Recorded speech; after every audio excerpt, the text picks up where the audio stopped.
आज हम देखते देखते हमारे शिविर के आखिरी दिन में पहुंच गए हैं। आज हम चौथे दिन में पहुंच गए हैं। आज का आखिरी दिन है और सबने जो ये लेख लिखा था उस लेख का जो आखिरी भाग है उस भाग के ऊपर आज हम अभ्यास करने वाले हैं। तो थोड़ा सा हमने कल क्या देखा इसके ऊपर थोड़ा सा मैं थोड़ी बात करूंगा और उसके बाद में जो आज का विषय है उसके ऊपर हम आ, उसकी पढ़ाई करेंगे, उसकी चर्चा करेंगे। तो हमने कल तक पहले भाग में चार धर्म संस्थापक जो है और उनका जो धर्म है, उनके जो संदेश है या उनका जो व्यक्तिमत्व है उसके बारे में चर्चा की थी। दूसरे भाग में हमने धर्म और धम्म में क्या फर्क है, बाबा साहब ने धर्म और धम्म में क्या फर्क बताया है, इसे देखने की कोशिश की।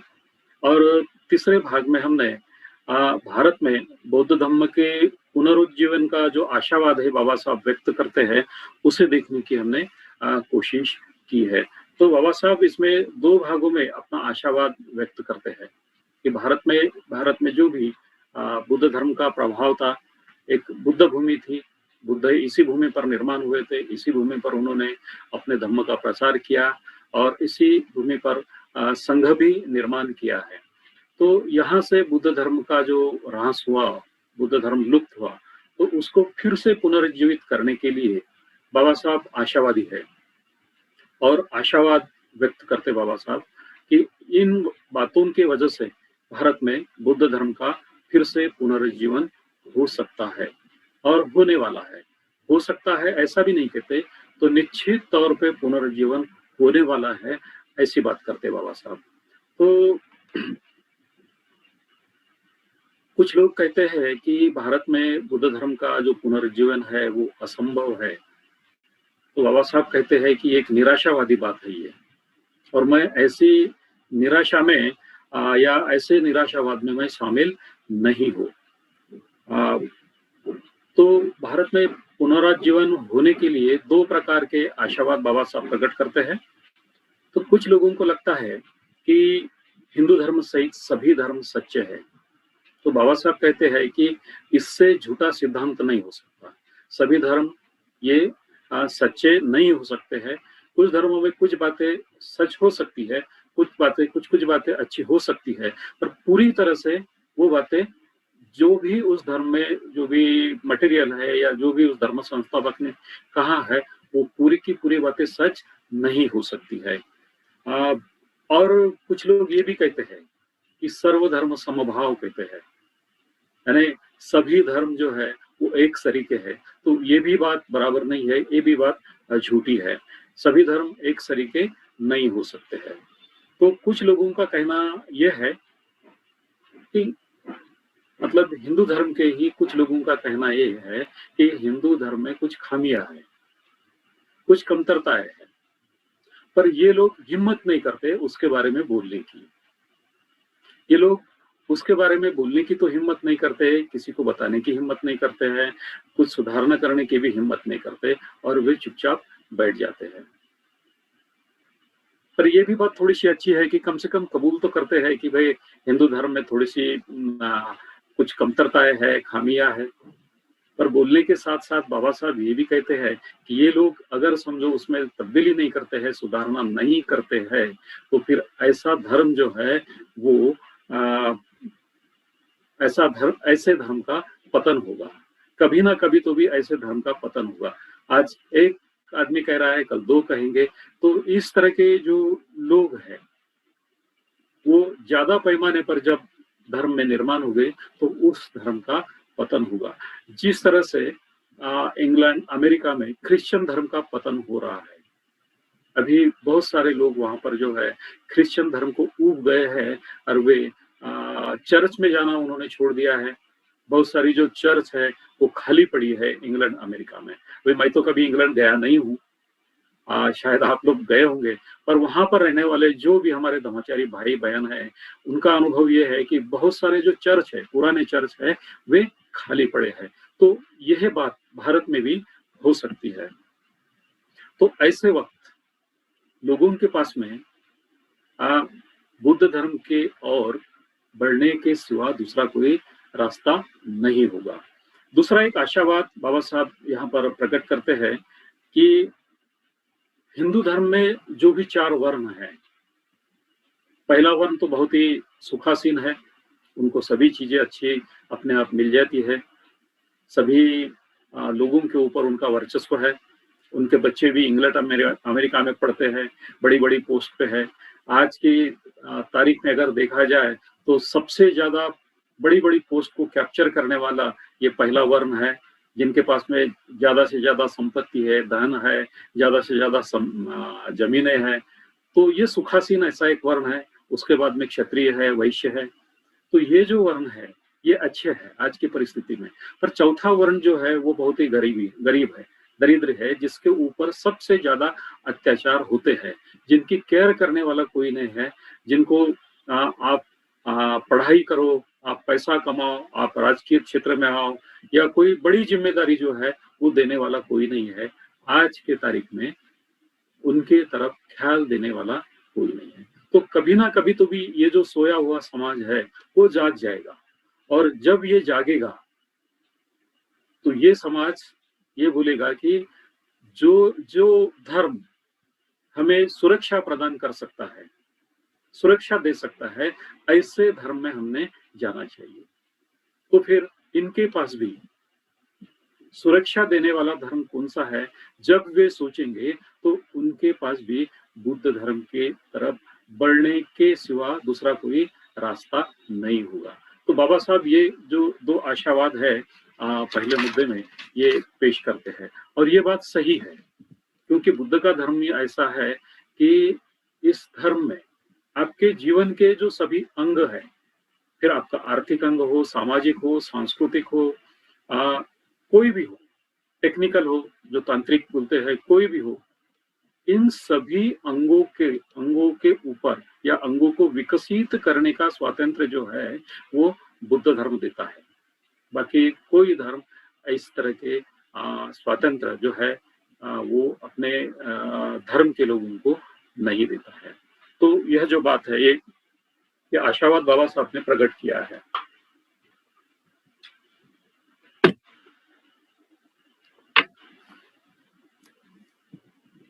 उसके बाद में चौथे भाग में बाबा साहब बात करते हैं कि जो भी धर्म है, दुनिया में कोई भी धर्म हो, उस धर्म में कौन सी बातें होनी चाहिए ताकि वो धर्म लोगों की ज्यादा से ज्यादा मदद कर सके, पूर्ण रूप से वो मदद कर सके, पूर्ण रूप से लोगों को विकसित होने के लिए मदद कर सके।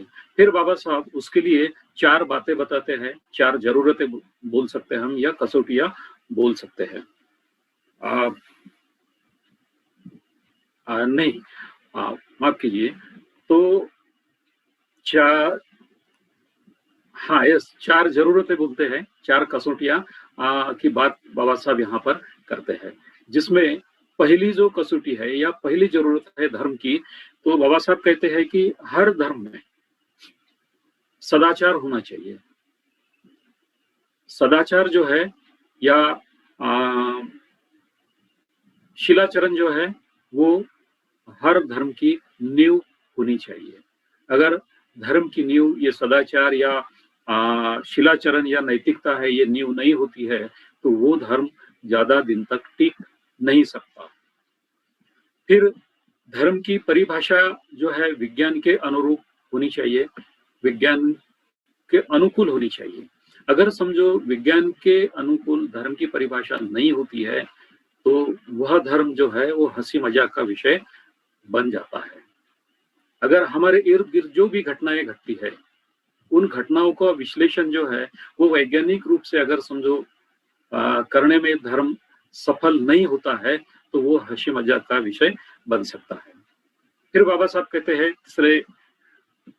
तीसरे मुद्दे को लेकर कि धर्म की जो नींव है वो स्वातंत्र्य, समता और बंधुत्व के ऊपर होनी चाहिए। और चौथे और आखिरी भाग में बाबा साहब कहते हैं कि धर्म ने गरीबी या निर्धनता का समर्थन नहीं करना चाहिए, उसको पवित्रता नहीं बख्शनी चाहिए, क्योंकि गरीबी किसी के भी लिए हो वो अच्छी नहीं होती है, और गरीबी अच्छी नहीं होती है वो पवित्र भी नहीं होती है, क्योंकि गरीबी से हर लोगों की जरूरतें पूरी नहीं हो सकती है।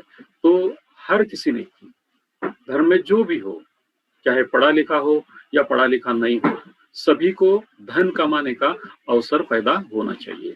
पर बुद्ध ये कहते हैं कि धन कमाने का ये जो अवसर है, आपने नीति से धन कमाना चाहिए। तो ये जो चार बातें हैं, ये चार बातें बताकर बाबा साहब फिर एक सवाल खड़ा करते हैं कि फिर ऐसा कौन सा धर्म है जो इन चार जरूरतों को पूरा करता है। तो बाबा साहब ये कहते हैं कि दुनिया में जितने भी अभी धर्म है, उनमें से एक ही धर्म ऐसा है जो इन चार बातों को पूरा करता है, वो है बुद्ध का धर्म। बुद्ध का धर्म ही इन आवश्यकताओं को पूरा करता है। तो ये चार बातें जो है हमने कल देखी थी। आज हम इस लेख का जो आखिरी भाग है उसे हम देखने की कोशिश करेंगे, उसके ऊपर अभ्यास करने की कोशिश करेंगे। तो इस भाग के शुरुआत में ही बाबा साहब एक सवाल पूछते हैं। अभी चार भाग में बाबा साहब ने जो कुछ कहना था उन्होंने वो कह दिया है। चार धर्मों की तुलना की है, फिर धर्म क्या है और धम्म क्या है ये बात बताई है। उसके बाद में बाबा साहब ने तीसरा जो भाग है उसमें अपना आशावाद प्रकट किया है, और चौथे भाग में धर्म किस तरह से होना चाहिए, उसका बेस क्या होना चाहिए, इसकी चर्चा की है। और फिर बाबा साहब पांचवें भाग में आखिरी मुद्दे को स्पर्श करते हैं और पूछते हैं कि फिर अगर समझो बुद्ध के धर्म में ही ये सारी बातें हैं और हमें बुद्ध का धर्म ही सूट करता है, वही धर्म का हम स्वीकार करना चाहिए, क्योंकि इसी धर्म में हमारा विकास हो सकता है। तो फिर ऐसे ही नहीं रह सकते, तो फिर इस धर्म का प्रसार भी होना चाहिए, इस धर्म को ज्यादा से ज्यादा लोगों तक पहुंचाना चाहिए। तो फिर बाबा साहब एक सवाल पूछते हैं कि बौद्ध धर्म के प्रसार का यह आदर्श प्रत्यक्षात कैसे लाया जाए। बुद्ध धर्म का प्रचार करने के लिए ऐसी कौन सी बातें हैं जिनका हमें उपयोग करना चाहिए या करना पड़ेगा। तो इसके लिए बाबा साहब कहते हैं कि हमें तीन तरह के कदम उठाना जरूरी है, तीन बातें करना जरूरी है। अगर हम ये तीन बातें करते हैं तो बुद्ध के धर्म का प्रसार करना हम लोगों के लिए बहुत ही इजी हो जाएगा, सुलभ होगा। तो पहली जो बात है वो बाबा साहब बताते हैं, बुद्ध धर्म की बाइबल जैसी, ब्रैकेट में आप अगर पढ़ेंगे लेख तो ब्रैकेट में लिखा है बाइबल जैसी एक धार्मिक पुस्तक तैयार करना। दूसरी जो बात है बाबा साहब कहते हैं भिक्षु संघ के संगठन, बाबा साहब कहते हैं भिक्षु संघ के संगठन, उसके ध्येय और उद्देश्यों में परिवर्तन करना चाहिए। एक तीसरी बात जो कहते हैं, आखिरी बात, एक विश्व बौद्ध मिशन स्थापित करना चाहिए। बाबा साहब ने ये तीन बातें बहुत ही महत्वपूर्ण बताई है। तो उसमें पहली जो बात है बुद्ध धर्म की बाइबल जैसी एक धार्मिक पुस्तक तैयार करना। बाइबल ये नाम आया है तो हमें संभ्रमित नहीं होना है, इसके लिए हमें संभ्रमित होने की जरूरत नहीं है, क्योंकि आप अगर देखोगे तो बाइबल की हर साइज में किताब उपलब्ध है, छोटी हो, बड़ी हो, मध्यम साइज की हो, उपलब्ध है, और उसे हम कहीं भी ले जा सकते हैं, कहीं भी कैरी कर सकते हैं और कहीं भी जाकर पढ़ सकते हैं। उस उद्देश्य से भी बाबा साहब ने कहा है। और दूसरी जो बात है कि उसमें जो कुछ भी लिखा है वो बहुत ही लुभावना होता है, उसकी लैंग्वेज अच्छी होती है, वो पढ़ने में सुहावना लगता है, बहुत सारी बातें उसमें हो सकती है। तो इसीलिए बाबा साहब ने ये कहा है कि बाइबल जैसी, इसलिए कहा है, एक उदाहरण के तौर पे बाबा साहब ने वो इसका इस्तेमाल किया है। बाइबल नहीं कहा है, बाइबल के जैसी कहा है। तो आगे बाबा साहब कहते हैं इस मुद्दे में, तो हम ये देखते हैं कि बुद्ध धम्म का जो साहित्य है, ये साहित्य बहुत ही व्यापक है, बहुत ही व्यापक है। हम आ, जान भी नहीं सकते, हमें पता भी नहीं है कि वो कितना बड़ा हो सकता है। भंते ने एक जगह कहीं तो भी कहा है, मुझे अभी ठीक से याद नहीं आ रहा है, कि भंते कहते हैं कि क्रिश्चियन धर्म के या हिंदू धर्म के 500 पट बड़ा बुद्ध धर्म का साहित्य है। अभी जिस घर में मैं रहता हूँ, फ्लैट में रहता हूँ, शायद ये भी कम गिर जाएगा, अगर समझो जमा करे तो, नहीं क्या, तो कम गिर जाएगा। तो इतना बड़ा जो साहित्य है बुद्ध धर्म का उपलब्ध है हम सब लोगों के लिए।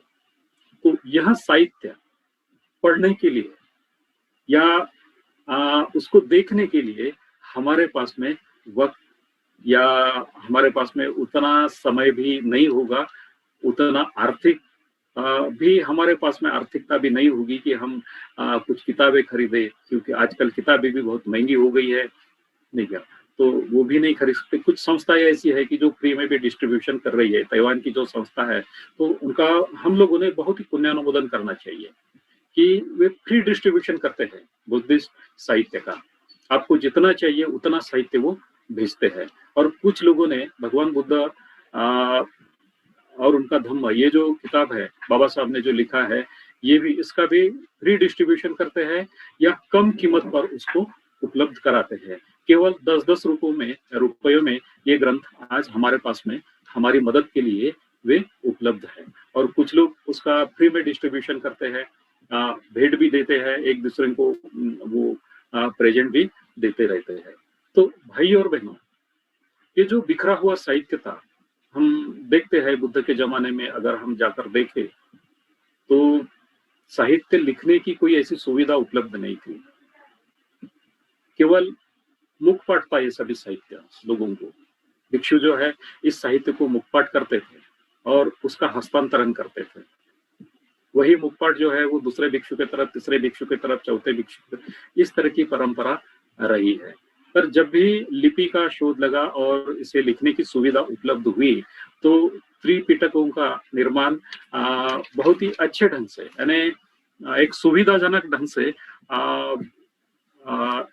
ईस्वीसन पूर्ण 100 से 500 के बीच का जो समय रहा है, उस समय में इसको लिपिबद्ध किया गया, ऐसा कहते हैं। तो इन शिक्षाओं को, बुद्ध की जो शिक्षाएं हैं, उनको एक सुविधाजनक विभागों में विभाजित किया गया और उसे लिखा गया।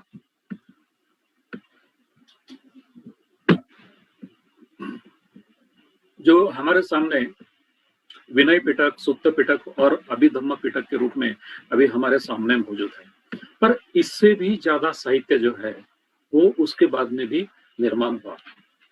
जो भी अनुभवी लोग थे, जिन्होंने भी धम्म का अनुभव किया है, उन लोगों ने, उन श्रेष्ठ ऐसे आचार्यों ने, श्रेष्ठ ऐसे बोधिसत्वों ने, श्रेष्ठ ऐसे भिक्षुओं ने, भिक्षुनियों ने अपने अनुभव वहां पर लिखे हैं।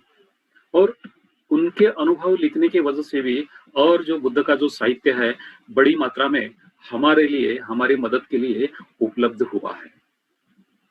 अभी कल परसों ही मीडिया में एक मैंने तस्वीर देखी थी, जो एक तिब्बत के बिहार की तस्वीर है, वहां की लाइब्रेरी की तस्वीर है, जहां पर उस लाइब्रेरी में बहुत सारा भंडार मिला है किताबों का, और जो किसी ने पढ़ा नहीं अभी तक। उस चित्र में बताया है कि ऐसे यानी कपाट के कपाट जो साहित्य से भरे पड़े हैं।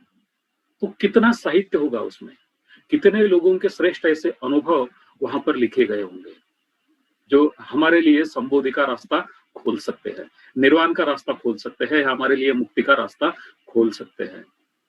ये भी एक कहावत है कि भारत में जब भी भारत के ऊपर मुस्लिम लोगों ने आक्रमण किया, या शंभु पुष्यमित्र श्रुंग का भी जो कहर है वो भी ढाया गया, तो जो भिक्षु लोग केव्स में रहते थे उस वक्त, जैसे आप देखेंगे अजिंठा है, वेरूल है, पितड़खोरा है, पितड़खुरा में तो 3 मंजिली ऐसी लेनी थी, अभी वो पूरी निष्ठाभूत हो चुकी है, वो गिर गई है।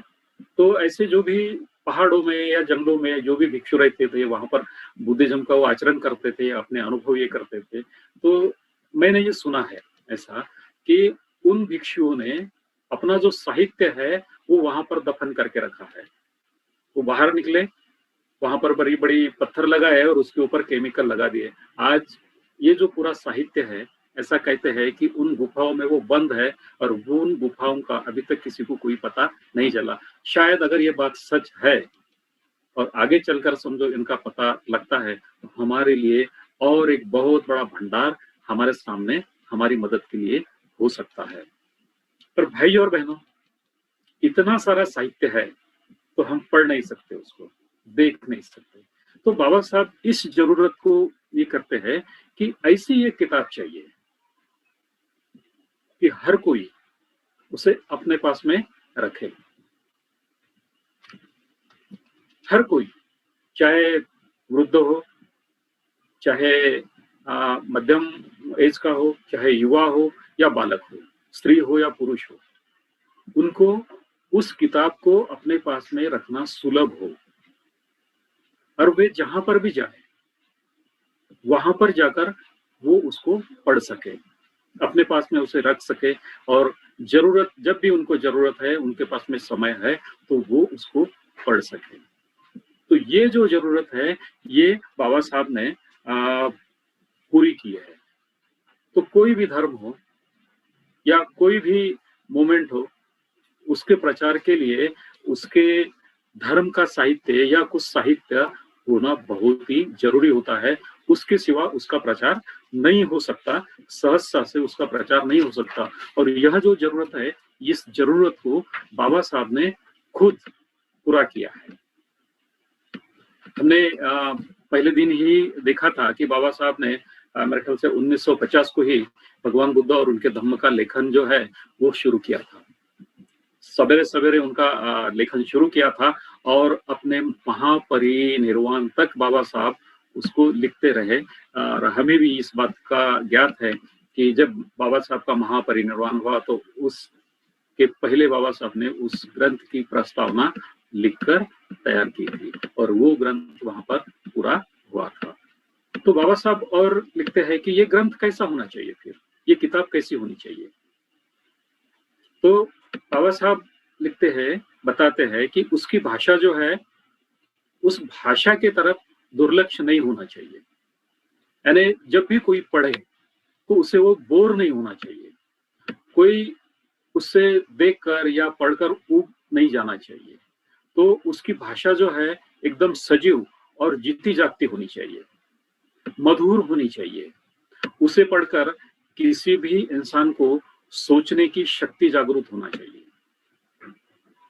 उस किताब को पढ़कर किसी भी इंसान की सोचने की जो शक्ति है वो जागरूक होनी चाहिए और पढ़ते वक्त ऐसा लगना चाहिए कि वो उसका पठन कर रहा हो, उसका पठन के जैसा उसका अनुभव कर रहा हो, जिससे पढ़ने वाले के मन पर उसका गहरा परिणाम हो। तो इस तरह का उस जो वो जो किताब है, वो किताब इस तरह की होनी चाहिए। और इस तरह से बाबा साहब ने इस किताब का निर्माण करके, हम देखते हैं कि उसमें भगवान बुद्ध के जन्म से लेकर गृह त्याग तक पूरा मटेरियल बाबा साहब ने वहां पर दिया है। उसके बाद में उनके जो कुछ संदेश है या भगवान बुद्ध की जो शिक्षा है उसका समावेश उसमें किया गया है। चीनी धम्मपद का समावेश उसमें किया गया है और जो भगवान बुद्ध की मूलभूत शिक्षाएं है वह भी उसमें उसका समावेश है। और एक आवश्यकता बाबा साहब ने कही थी कि उसमें, उस किताब में जो भी विधि संस्कार है जो हम करते हैं, बुद्धिस्ट विधि संस्कार, वो भी उसका समावेश उसमें होना चाहिए। पर बाबा साहब ने उस किताब में उसका समावेश नहीं किया। विधि संस्कार की जो छोटी सी ये किताब है वो अलग से छपी हुई है। तो इस तरह से हमारे सामने बाबा साहब ने इस साहित्य का निर्माण करके रखा।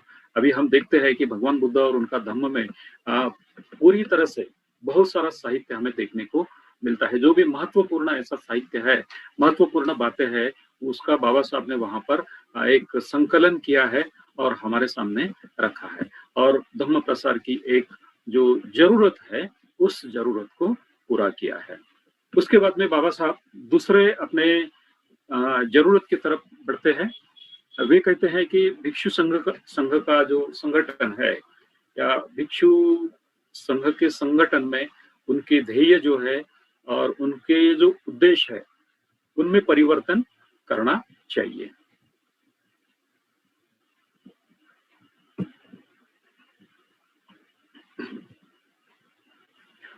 तो इस बात को हम देखते हैं, हम भी पढ़ते हैं कि जब भी बाबा साहब ने तय किया कि बुद्ध के धर्म का हमें स्वीकार करना है, तो बाबा साहब देश विदेश घूमे। कहीं श्रीलंका गए, कहीं थाईलैंड गए, अलग अलग बुद्धिस्ट देशों में गए, और वहां पर बाबा साहब ने देखा कि किस तरह के लोग धम्म का आचरण करते हैं, बुद्धिस्ट लोगों की क्या रीतियां है, किस तरह से बुद्ध धर्म के तरफ वो देखते हैं और किस तरह से वो लोगों को वो बताते हैं। तो बहुत सारी बातों का अनुभव बाबा साहब ने किया है। मेरे ख्याल से श्रीलंका की ही बात है, हाँ श्रीलंका की विहार की बात है। बाबा साहब वहां पर गए और उस विहार में बैठे, बाबा साहब को लगा कि भिक्षु आएंगे और किस तरह से पढ़ाते हैं, क्या करते हैं वो देखेंगे। तो भिक्षु आए, उपासक उठे, उनके पैर वगैरह पड़े और कुछ ये किए। वो भिक्षु ने कुछ उपदेश भी नहीं किया और वो भिक्षु शायद चले गए। तो ये पूरी तरह से मैं याद नहीं कर पा रहा हूँ इस घटना को, पर ये घटना बाबा साहब ने बताई है। शायद आप लोगों को याद आ सकती है, अपने ग्रुप में भी आप उसकी चर्चा कर सकते हैं। तो बाबा साहब को लगा कि भिक्षु केवल इस तरह से क्यों बिहेव कर रहे हैं, अगर समझो इस तरह से भिक्षुओं का बर्ताव होगा तो वो धम्म कैसे पढ़ाएंगे, लोगों को कैसे बताएंगे। तो शायद ये जो बाबा साहब का ऑब्जर्वेशन है बुद्ध धर्म के बारे में, या भिक्षुओं का जो बर्ताव है, उसको लेकर बाबा साहब ने ये बात बताई है। तो बाबा साहब ने एक बात कही है कि भगवान बुद्ध ने भिक्षु संघ की निर्मित क्यों की, ऐसे कौन से उद्देश्य थे भगवान बुद्ध के सामने कि उन्होंने इस भिक्षु संघ की निर्मित की। तो बाबा साहब 3 बातों का जिक्र करते हैं। एक है कि आदर्श समाज का नमूना पेश करना लोगों के सामने, जो भी आचरण करने वाले लोग हैं उनका आदर्श नमूना समाज के सामने पेश करना। दूसरी जो बात है, समाज को सही पक्षपात रहित, ये बात कही है बाबा साहब ने, सही पक्षपात रहित मार्गदर्शन करने वाला एक संगठन निर्माण करना।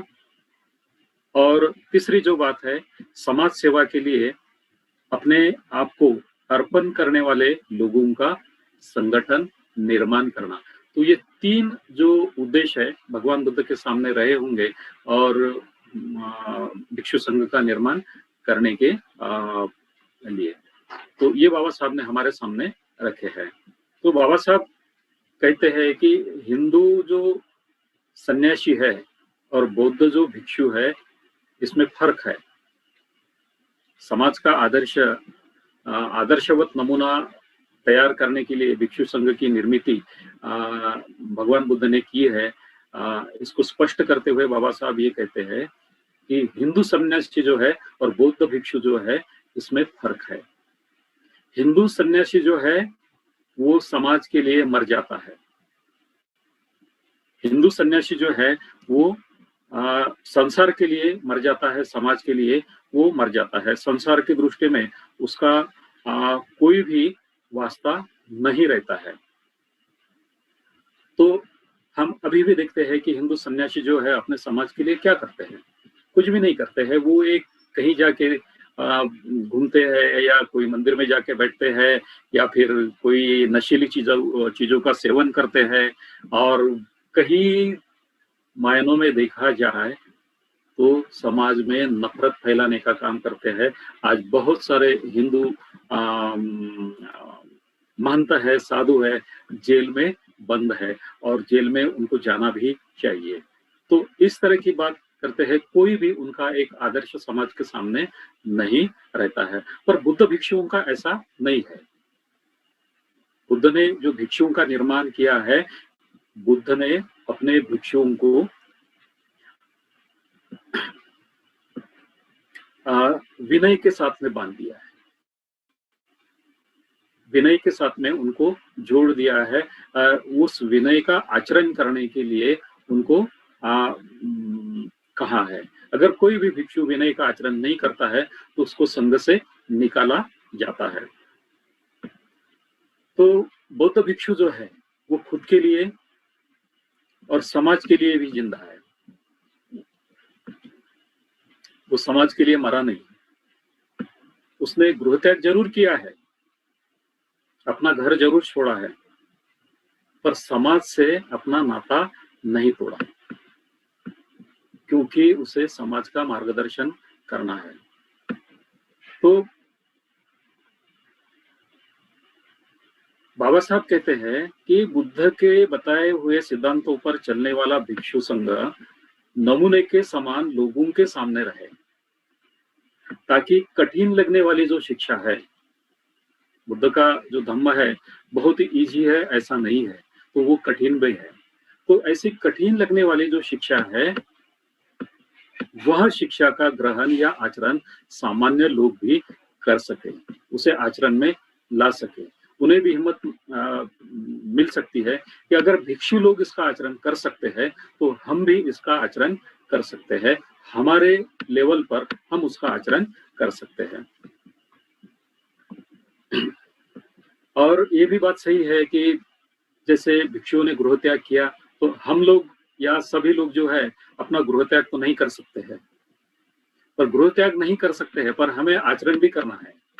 हमें हमारी मानसिक अवस्था को ऊंचा भी उठाना है, या जो ऊंची प्राप्ति है उसे भी हमें करने की इच्छा है। तो फिर हम कैसे करें? हमारे मार्गदर्शन के लिए क्या है? तो फिर हमारे मार्गदर्शन के लिए आदर्शवत एक ही बात रह जाती है, वो भी भिक्षु संघ रह जाता है।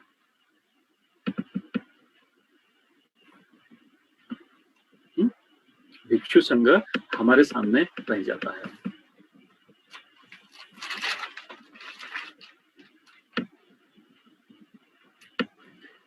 और इसी भिक्षु संघ से लोगों को प्रेरणा मिली है। इसी भिक्षु संघ से भूतकाल में भी प्रेरणा मिली है। भगवान बुद्ध ने कहा कि आप बहुजन हिताय बहुजन सुखाय, यानी बहुजनों के हिताय के लिए, उनके सुख के लिए समाज में जाकर आप समाज में जाकर उनका मार्गदर्शन करो, ताकि वे लोग भी अपने जीवन में कुछ प्राप्ति हासिल कर सके, वे लोग भी बुद्ध के धर्म का आचरण कर सके। तो इसके लिए यह एक रोल मॉडल जो है वो भगवान बुद्ध ने बनाया है। दूसरी जो बात है, बाबा साहब कहते हैं कि समाज को पक्षपात रहित मार्गदर्शन करने वाला संगठन हो। तो जो भी संगठन है, पहले भिक्षु संघ भी था, आज भी है, और अनेक प्रकार के संघ भी अभी निर्माण हुए हैं। बहुत सारी संगठनाएं निर्माण हुई है जो बुद्ध धर्म के प्रचार और प्रसार के लिए काम करते हैं। तो इन सभी लोगों ने, केवल ये बात तो संगठन के बारे में बाबा साहब ने लिखी है, तो जो भी संघ है, जो भी संगठन है, उसकी ये जिम्मेदारी बनती है कि वो लोगों को पक्षपात रहित, मतलब त्रयस्थ तरीके से वे लोगों का मार्गदर्शन करें, लोगों को धम्म पढ़ाए, लोगों को धम्म बताए, उसमें कोई भेदभाव ना रखे। कोई अमीर है, कोई गरीब है, कोई ज्यादा पढ़ा लिखा है या कोई पढ़ा लिखा नहीं है, या कोई भी अपने मन में तृष्णा का भाव भी उत्पन्न न होते हुए वे एक त्रयस्थ रूप में लोगों का मार्गदर्शन करे, लोगों की मदद करे। और तीसरी जो बात है, वो तीसरी बात बाबा साहब कहते हैं कि भिक्षु संघ स्थापित करने का बुद्ध का दूसरा उद्देश्य था कि एक ऐसा समाज स्थापित किया जाए कि उसकी सेवा करने में वह बिल्कुल स्वतंत्र हो। की सेवा करने में, लोगों की सेवा करने में वह स्वतंत्र हो। फिर बाबा साहब सवाल करते हैं, सवाल पूछते हैं यहाँ पर, क्या आज का भिक्षु संघ इन आदर्शों पर चलता है? बाबा साहब के सवाल है ये। जवाब है, बाबा साहब खुद जवाब देते हैं कि जवाब है जोरदार न में। बाबा साहब कहते हैं कि आज का जो भिक्षु संघ है इन आदर्शों पर नहीं चलता है, क्योंकि ये बाबा साहब के अनुभव है और उन अनुभवों के आधारित बाबा साहब ने इस बात को कहा है। वह ना ही जनता का मार्गदर्शन करता है, ना ही उसकी सेवा करता है। तो भगवान बुद्ध का यह संघ जो है, भिक्षु संघ, अगर जनता की सेवा नहीं करता है और जनता का मार्गदर्शन नहीं करता है, तो फिर धम्म का प्रचार और प्रसार कैसे होगा? लोग कैसे जान पाएंगे कि बुद्ध की असल में शिक्षा क्या है, जिसको प्योर बोलते हैं हम, नहीं क्या? तो वो प्योर शिक्षा क्या है, असल में शिक्षा क्या है, लोग कैसे जान पाएंगे? लोग तो आधा हिंदुइज्म, आधा बुद्धिज्म, आधा क्रिश्चियन का, आधा मुस्लिम का, ऐसा मिक्स करेंगे और फिर उसका आचरण करना शुरू करेंगे। अगर उनके सामने कोई मार्गदर्शक नहीं रहा तो मिक्स करेंगे। तो हम ये नहीं चाहते, बाबा साहब ये नहीं चाहते। बाबा साहब ये चाहते हैं कि भगवान बुद्ध की जो भी शिक्षा है वो जैसी की वैसी लोग उनके सामने जानी चाहिए। हमारे एक ब्रह्मचारी है कुलचंद्र, जो खरबी में रहते हैं।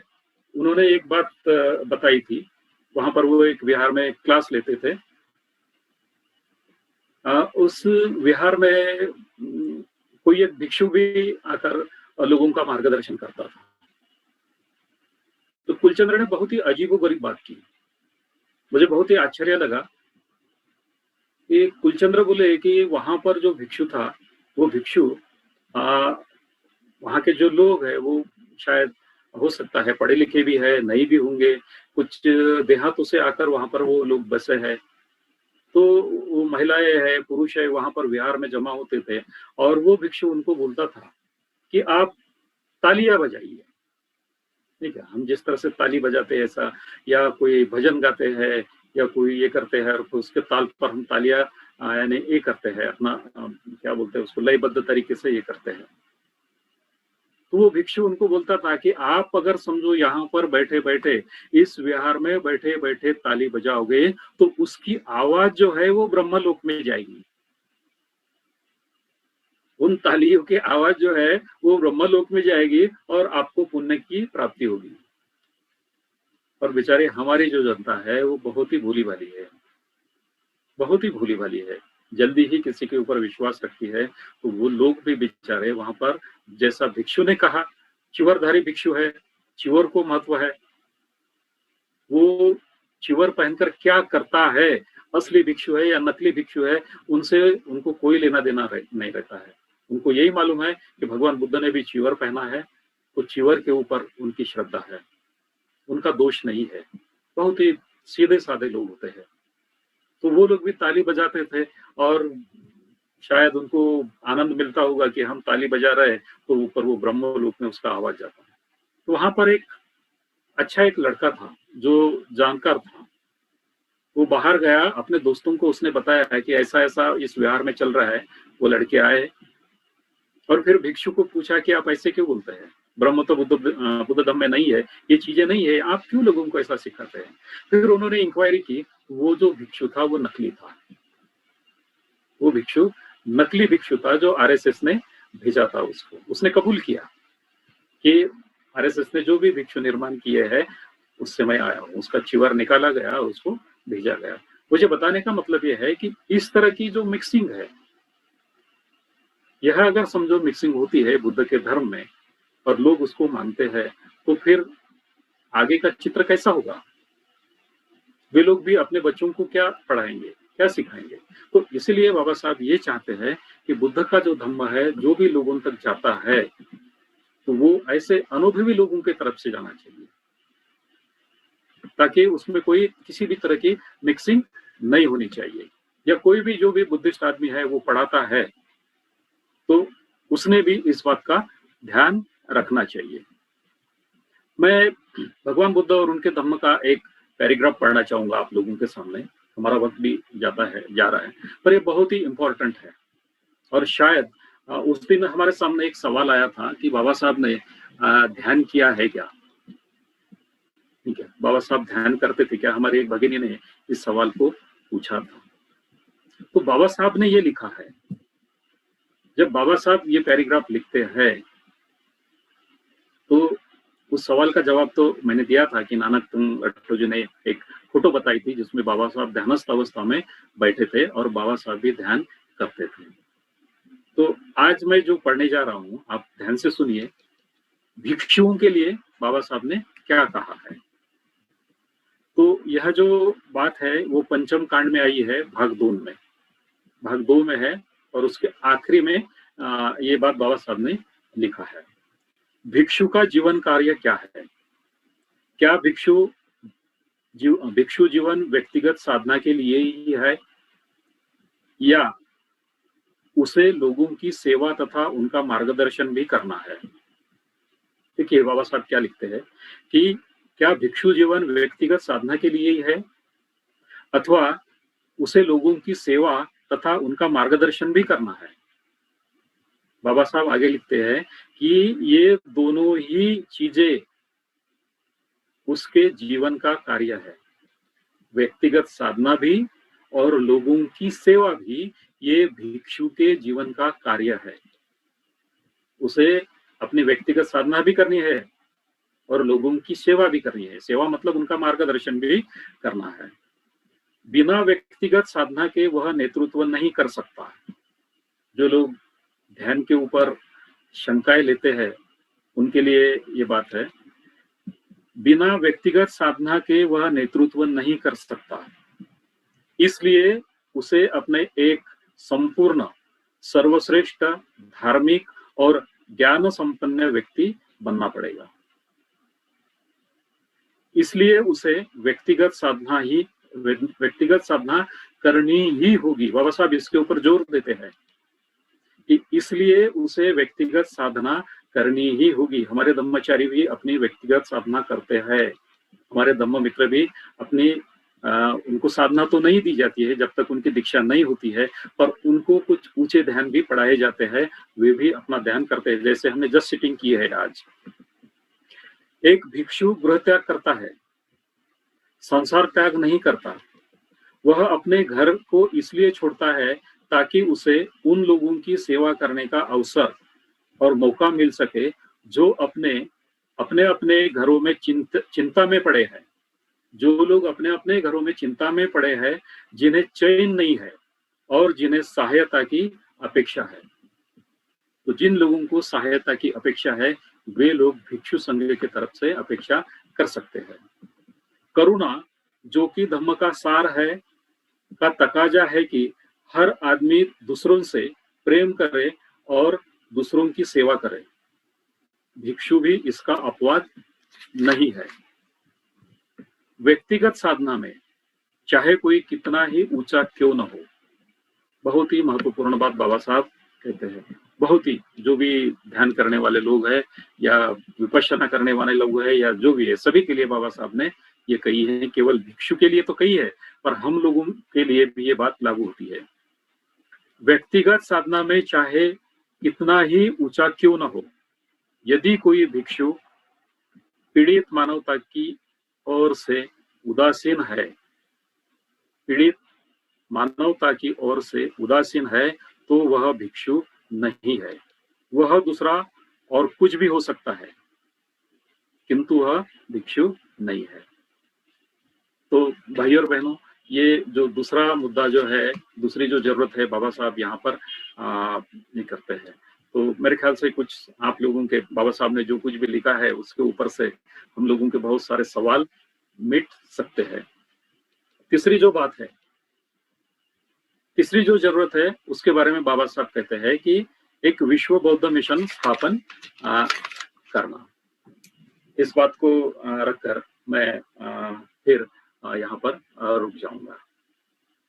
तो बाबा साहब कहते हैं कि एक मिशन को स्थापित किए बिना बुद्ध धर्म का फैलाव होना संभव नहीं है। अगर हम बुद्ध के धम्म का प्रसार और प्रसार करना चाहते हैं तो हमारे पास संसाधन होना जरूरी है। अगर हम बुद्ध के धम्म का प्रसार और प्रसार करना चाहते हैं तो हमारे पास में उस तरह के संसाधन होना जरूरी है। उसके सिवा हम बुद्ध के धम्म का प्रसार और प्रसार नहीं कर सकते हैं। जैसे कि एक किताब का होना जरूरी है, ये भी संसाधन है, नहीं क्या? तो ऐसी कुछ चीजें हमारे पास में उपलब्ध होनी चाहिए। तो बाबा साहब यहाँ पर बात करते हैं कि मनुष्य बल और आर्थिक बल, इसकी बात बाबा साहब करते हैं। धम्म प्रसार के लिए मनुष्य बल की जरूरत है और आर्थिक बल की जरूरत है। साहित्य तो बाबा साहब ने पहले ही निर्माण किया है, बहुत सारा साहित्य हमारे पास में उपलब्ध भी है, उसे भी हम पढ़ सकते हैं। फिर बाबा साहब सवाल करते हैं, इसकी पूर्ति कौन कर सकता है? फिर मनुष्य बल की और आर्थिक बल की पूर्ति फिर कौन कर सकता है? अभी हमारा समाज तो बहुत गरीब है। हम 1956 की, उसके पहले की और उसके बाद की भी बात अगर करते हैं तो हमारा समाज बहुत ही गरीब था और ना ही हमारे पास में मनुष्य बल था, क्योंकि बुद्ध का धर्म तो पूरी तरह से खत्म हो चुका था। तो धर्म पढ़ाने वाला कोई हमारे पास में नहीं था और ना ही आर्थिक बल था। तो ऐसे में बाबा साहब ये सवाल पूछते हैं कि फिर इसकी पूर्ति कौन कर सकता है? तो जवाब में बाबा साहब कहते हैं कि इसकी, जहां बौद्ध धर्म जीवित है, आज की तारीख में जहां पर बौद्ध धर्म जीवित है, वे देश इसकी पूर्ति कर सकते हैं। तो फिर कोई भी जापान हो या जो भी हो, जो भी देश है, उन देशों ने, उनके पास में एक पढ़े लिखे भिक्षु है, पढ़े लिखे लोग हैं, बुद्ध धर्म का आचरण करने वाले लोग हैं और उनके पास में आर्थिकता से वे लोग संपन्न भी है। तो प्रारंभिक अवस्था में ये लोग हमारी मदद कर सकते हैं, इस तरह से बाबा साहब ने कहा है। और फिर बाबा साहब ने आर्थिकता की बात को रखकर, आर्थिक बल को रखकर एक बात भी बाबा साहब ने कही थी, आह्वान किया था कि आप लोग अपने कमाई का कुछ ना कुछ हिस्सा, बाबा साहब ने एक फिक्स अमाउंट, फिक्स बात कही थी, नहीं क्या? तो कुछ ना कुछ तो भी हम लोगों ने धर्म के लिए देना चाहिए, कुछ ना कुछ तो भी हिस्सा हमने दान करना चाहिए, ऐसा बाबा साहब ने कहा था। तो मनुष्य बल की अगर समझो हम बात करते हैं तो देखिए, दीक्षा के तुरंत बाद बाबा साहब ने एक बात कही थी 1956 में, अपने भाषण में आखिरी में कहा था कि मैं हर एक को दीक्षा देने का अधिकार देता हूं। ठीक है, मनुष्य बल कैसा निर्माण हो सकता है, इसके ऊपर भी बाबा साहब ने सोचा था कि मैं हर एक को दीक्षा देने का अधिकार देता हूं। और फिर भाषण बाबा साहब ने खत्म किया था। तो ये हर एक जो लोग है वो कैसे भी लोग दीक्षा नहीं दे सकते हैं। कोई शराब पीकर दीक्षा नहीं दे सकता है, कोई मटन खाकर दीक्षा नहीं दे सकता है, कोई झूठ बोलकर दीक्षा नहीं दे सकता है, कोई भ्रष्टाचार करके दीक्षा नहीं दे सकता है, कोई तीसरे सील का भंग करके दीक्षा नहीं दे सकता है, नहीं क्या? तो जो शिलाचरणी है, जो शिलाचरण करता है, धम्म का आचरण करता है, धम्म का अनुभव लेता है, ऐसा हर कोई धम्म की दीक्षा दे सकता है। फिर वो स्त्री हो या पुरुष हो या युवा हो या युवती हो, वे लोग धम्म की दीक्षा दे सकते हैं। फिर वो भिक्षु हो या भिक्षुनी हो, जो भी हो, पर जो धम्माचरण करता है, धम्म का अनुभव लेता है, वो लोग धम्म की दीक्षा दे सकते हैं।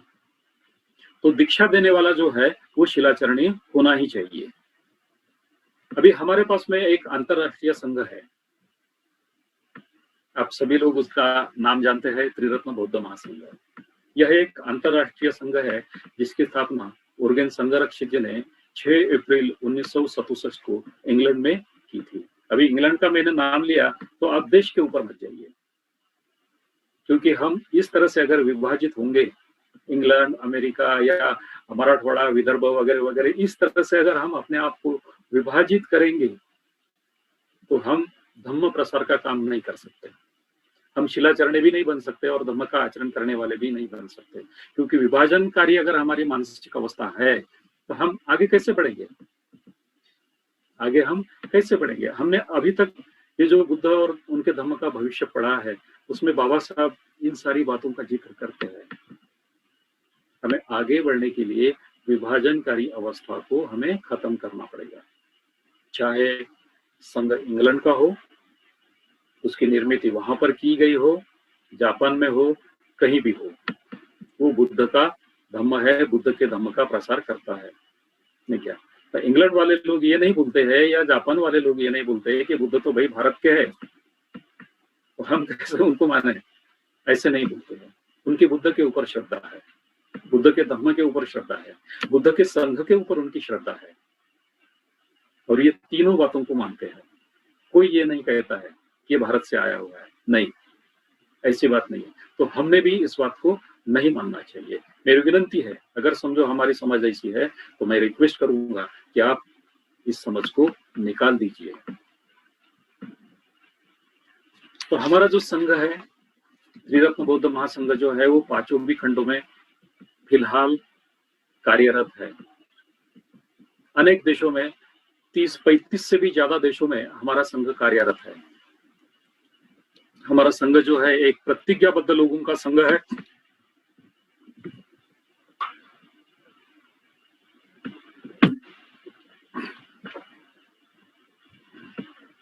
इस संघ में चाहे जो भी हो, स्त्री हो, पुरुष हो, युवा हो, इन लोगों ने अपने आप को बुद्ध धम्म और संघ के प्रति प्रतिज्ञाबद्ध हुए हैं। ये सभी लोग एक प्रतिज्ञाबद्धता का जीवन जीते हैं।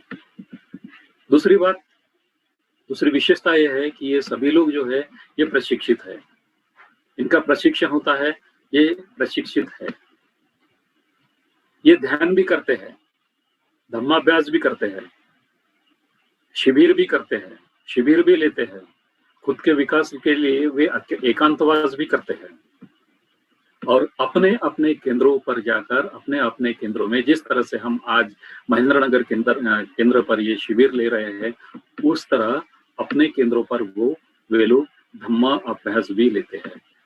केंद्र पर आने वाले लोगों की वे मदद करते हैं, उनकी सेवा करते हैं। आपने बहुत बार देखा होगा, मैं भी बहुत बार महेंद्रनगर सेंटर पे आया हूँ, तो सुगत मित्र जो है या सुगत प्रिय जो है, और इसके पहले भी वे चेयरमैन रह चुके हैं, तो बहुत बार वे लोगों के लिए एक बहुत ही अच्छी सेवा करते हैं। जब भी कोई प्रोग्राम रहता है तो कुछ ना कुछ तो वे उनके नाश्ते के लिए चाय पानी की व्यवस्था करते हैं, सभी चीजें वे करते हैं। तो इस तरह से हमारे संघ के जो भी धर्मचारी है, धम्म मित्र है, इस तरह से बातें अपने अपने केंद्रों पर जाकर करते हैं। तो ये केवल केंद्र पर ही नहीं होता है, तो केंद्र के बाहर भी ये लोग जाते हैं, देहातों में भी ये लोग जाते हैं, और वहां पर जाकर ये लोग धर्म पढ़ाते हैं। एक अपना आदर्श जो है वो लोगों के सामने रखने की कोशिश करते हैं, खुद भी आचरण करते हैं और लोगों को भी आचरण करने के लिए ये लोग मदद करते हैं।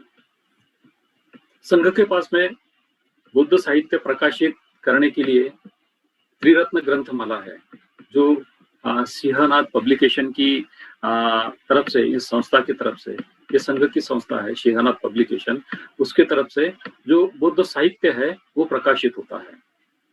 अभी बुद्धयान है, त्रैमासिक है, वो निकलता है, और भी कुछ जो बौद्ध साहित्य है वो प्रकाशित होता है। संघ के अपने शिविर केंद्र है, गोरधरन का है, भाजा का है, अमरावती में है, बिहाली में है, अमरावती बिहाली में है, नांदेड़ में है, खेड़ में है, छत्तीसगढ़ में है। भारत के कई विभागों में हमारे शिविर केंद्र है, जहां पर साल भर शिविर चलते रहते हैं। प्रशिक्षण का वे केंद्र है। अभी मैं ये नहीं कहूंगा, बड़ी बात हो जाएगी, जैसे पहले नालंदा जैसे विद्यापीठ थे, बड़े बड़े विद्यापीठ थे, और वहां पर भिक्षु लोग रहते थे और लोगों को प्रशिक्षित करते थे। पर आज हमारे पास में ऐसे शिविर केंद्र है जहां पर साल भर प्रशिक्षण चलते रहता है। लोगों का जो प्रशिक्षण का काम है वो हमारे शिविर केंद्रों पर चलते रहता है, हमारे केंद्रों पर भी ये काम चलते रहता है। तो भारत के बाहर भी जो काम हमारा चल रहा है संघ का, वहां पर भी बड़े बड़े शिविर केंद्र है, वहां पर भी इस तरह की गतिविधियां चलती है। तो अभी धन की भी बात आती है, देखिए उसके सिवा तो हम धर्म प्रसार कर नहीं सकते। तो फिर लोगों के मन में बहुत सारी शंकाएं भी उपलब्ध है कि भाई ये तो इंग्लैंड का संघ है, तो बाहर से इनको पैसा आता होगा, या इंग्लैंड वालों के पास में बाहर से पैसा आता होगा। भाई और बहनों, ऐसी चीज नहीं है। हमें भारत में ही हमें पैसा निर्माण करना होता है। हम लोगों के पास में जाते हैं, दान मांगते हैं, लोग भी हमें हमारे कार्य को देख कर दान देते हैं। बाहर जो है, बाहर देश में जो है, हमारे कुछ सम्यक आजीविका प्रकल्प है, भारत में भी थे। उन सम्यक आजीविका प्रकल्पों से भी कुछ आर्थिक थोड़ा फार पैसा मिल जाता है, वो ज्यादा नहीं होता है, और वो सभी धर्म प्रसार के लिए खर्चा होता है। तो इस तरह की गतिविधियां जो है हमारे संघ की है। आप संघ में आइए, और भी आप लोगों को कुछ और ज्यादा जो बातें हैं वो देखने को मिलती है। तो कुछ जो बातें हैं, और देश के जो लोग हैं वे भी हमारी मदद करते हैं। जैसे कि अभी बुरधरन का जो शिविर केंद्र है उस बनाने के लिए ताइवान के लोगों ने हमें मदद की है, नागलोक बनाने के लिए ताइवान के लोगों ने मदद की है। तो इस तरह की बाहर के लोग भी मदद करते हैं, नहीं ऐसी बात नहीं है, पर ये जो मदद होती है ये उतनी नहीं होती है। दूसरी बात जो है, और महत्वपूर्ण बात है, कि धम्म प्रसार करने के लिए अभी हम तो गृहस्थी है, हम गृह त्याग नहीं कर सकते, बुद्ध रत्न भी नहीं कर सकते, सुगत प्रिय भी नहीं कर सकते, हमारे लोग नहीं कर सकते। तो हमें फिर हमारी आर्थिकता का क्या, हमें तो धर्म प्रसार करना है, तो हमारे लिए भी कुछ खाने पीने के लिए कुछ चीजें होनी चाहिए, तो उनको भी सपोर्ट देना पड़ेगा। दिए बगैर वे लोग तो धर्म प्रसार नहीं कर सकते, पैदल पैदल नहीं घूम सकते हैं, आने जाने के लिए उनको खर्चा लगेगा, तबियत पाने के लिए खर्चा लगेगा। तो यह जो सारी चीजें हैं, वो जो द्रव्य बल जो है, बाबा साहब ने जो द्रव्य बल की बात कही है उसमें आती है। तो जो भी धर्म प्रसार करने वाले लोग हैं, उनकी आर्थिकता के बारे में भी हमें सोचना होगा। अगर हम नहीं सोचते हैं तो यह जो कार्य है वह आगे नहीं बढ़ पाएगा। अगर इस कार्य को आगे बढ़ाना है तो द्रव्य बल की बहुत ही हमें जरूरत है। तो भाई और बहनों, इस तरह का हमारा एक अंतरराष्ट्रीय संघ है और वो कार्य कर रहा है, और संघ के माध्यम से ज्यादा लोगों को त्रिरत्न को कटिबद्ध करने के लिए वे मदद कर रहे हैं, और लोग भी त्रिरत्न को, बुद्ध धम्म संघ को कटिबद्ध हो रहे हैं। तो यह रही, ये जो 3 बातें रही जो बाबा साहब ने धम्म प्रसार के लिए बताई है। तो भाई और बहनों, आज हमारा यहाँ पर जो अभ्यास है वो समाप्त होता है, और मैं बहुत ही शुक्रगुजार हूँ आप सभी लोगों का।